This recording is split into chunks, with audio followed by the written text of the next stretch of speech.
জনগণ পিয়ার চায়, চাই কিনা আপনি গণভোটে পিয়ারের পক্ষে মতামত গ্রহণ করুন। আমরা জামাত ইসলামীর পক্ষ থেকে কথা দিচ্ছি, অধিকাংশ জনগণ যদি পিয়ারের পক্ষে ভোট দেয় আপনাদেরকেও মানতে হবে।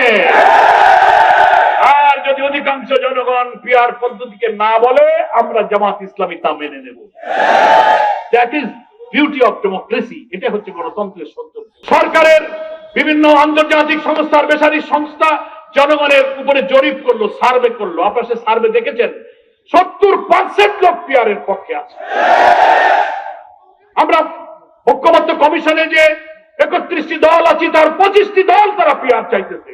হ্যাঁ, কেউ হয়তো লোয়ার হাউসে চাচ্ছে, কেউ আপার হাউসে চাচ্ছে, দ্যাট ইজ অ্যানাদার থিং, কিন্তু কমনলি পিয়ারের পক্ষে তো আমরা আছি। অথচ বিএনপির কিছু নেতারা বলছেন পিয়ার দেশের মানুষ বোঝে না, বলে ইভিএম যারা বোঝে না তারা পিয়ারও বোঝে না। আজব ব্যাপার। আর ইভিএম কি আর পিয়ার কি? ইভিএম হচ্ছে ইলেকট্রনিক ভোটিং মেশিন, ওটা একটা যন্ত্রের নাম। আর পিয়ার হচ্ছে একটা ইলেকট্রাল প্রসেসের নাম। আপনি মেশিনের সাথে এটা নির্বাচন পদ্ধতি তুলনা করেন কেন?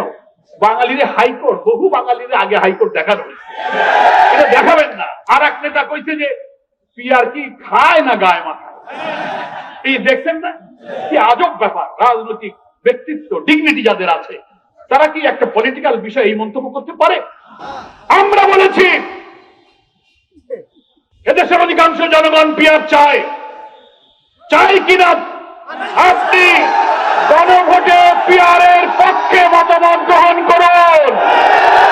আমরা জামাত ইসলামীর পক্ষ থেকে কথা দিচ্ছি, অধিকাংশ জনগণ যদি পিয়ারের পক্ষে ভোট দেয় আপনাদেরকেও মানতে হবে। আর যদি অধিকাংশ জনগণ পিয়ার পদ্ধতিকে না বলে আমরা জামাত ইসলামী তা মেনে নেব। That is beauty of democracy. এটা হচ্ছে গণতন্ত্রের সৌন্দর্য। কি বলেন, ঠিক কিনা? অথচ আপনি বলেন এটা খায় না গায়ে মাথায়। আপনি একটা সিস্টেমের সাথে মেশিনের তুলনা করলেন। রাজনীতির প্রজ্ঞা একটা বড় দল, এদিকে প্রধান নির্বাচন কমিশনার, চিফ ইলেকশন কমিশনার, তিনি একটা সাংবিধানিক পদে বসে আছেন। আরে বাবা, আপনি তো আইন জানালো, সংবিধান জানালো। উনি ওখান থেকে একদিন বলে বসলেন যে পিয়ারে সংবিধানে আইন নাই। এটা কি আপনি বলতে পারেন? সংবিধান কি খালি আপনার আলমারিতে আছে? আমাদের আলমারিতে সংবিধান নাই। সংবিধানে কি পদ্ধতিতে নির্বাচন হবে তা কিন্তু উল্লেখ নাই। বলা আছে এভরি আফটার 5 ইয়ার্স, প্রতি 5 বছর পর পর জনগণের ভোটে জনপ্রতিনিধিত্বশীল সরকার আসবে, তারাই সরকার গঠন করবে। কিন্তু ইলেকশনের সিস্টেমটা কি হবে? ট্রেডিশনাল সিস্টেম, পিআর পদ্ধতি, যে কোনো সিস্টেমের কথা ওখানে আলাদা করে কোনো উল্লেখ নাই। এটা সরকার, রাজনৈতিক দল, স্টেক হোল্ডার, ইলেকশন কমিশন আলাপ আলোচনার ভিত্তিতে আমরা সিদ্ধান্ত নিতে পারি। তো ফলে আপনি প্রধান নির্বাচন কমিশনার হিসেবে চট করে একটা মন্তব্য করে দিলেন সংবিধানে পিআর এর কথা নাই। এখন যে পদ্ধতি আছে এটা কি সংবিধানে আছে? এটাও তো নাই। আপনি যে বসে আছেন ওখানে চিফ ইলেকশন কমিশন, সেটা কোন সংবিধানের ভিত্তিতে বসে আছে? ওটাও তো সংবিধানে নাই। আপনি যে আগামী 26 ফেব্রুয়ারিতে ইলেকশন করবেন সেটা কোন সংবিধানে আছে? আপনি যদি শেখ হাসিনার সংবিধান অনুযায়ী প্রতি 5 বছর পর পর নির্বাচনের বিধান মানতে চান, তো গত নির্বাচন হয়েছে কত সালে? 24 সালে। 5 বছর পর হতে গেলে 29-এ হইতে হয়। তা আপনি 26-এ যে ইলেকশন করবেন সেটা কোন সংবিধানে আছে? সংবিধান এখানে আমাদের কাছে বড় কথা নয়। বড় কথা হচ্ছে 24-এর জুলাইয়ের গণ অভ্যুত্থানের যে গণ আকাঙ্ক্ষাকে আপনাকে ধারণ করতে হবে। বাংলাদেশের সংবিধানে will of the people article 7 7 অনুচ্ছেদে বলা আছে জনগণের আকাঙ্ক্ষাই হচ্ছে সংবিধান। 17 বছরের স্বৈর শাসনকে এক সাদর রক্তের বিনিময়ে বিদায় দেওয়ার মধ্য দিয়ে জুলাই অভ্যুত্থানে যে আকাঙ্ক্ষা তৈরি হয়েছিল, সেই আকাঙ্ক্ষার ভিত্তিতে ইউনিসেফ প্রধান উপদেষ্টা, সেই আকাঙ্ক্ষার ভিত্তিতে আপনি চিফ ইলেকশন কমিশনার, সেই আকাঙ্ক্ষার ভিত্তিতে আগামী ইলেকশন। এখানে যেই আমরা পিয়ারের কথা বলি সেই আপনি সংবিধান দেখান। সাহস থাকলে গণভোট দেন। জনগণের রায়ের প্রতি আমরা শ্রদ্ধা রাখি, আপনি সাহস থাকলে গণভোট দেন। তা না দেখে না দেখে আপনি গায়ের জোরে ঠেলে দিয়ে চলে যাবেন। মনে রাখবেন, গায়ের জোরে দেশ শাসন করার দিন শেষ হয়ে গেছে। সেই বাংলাদেশ এখন আর সেই বাংলাদেশ নয়।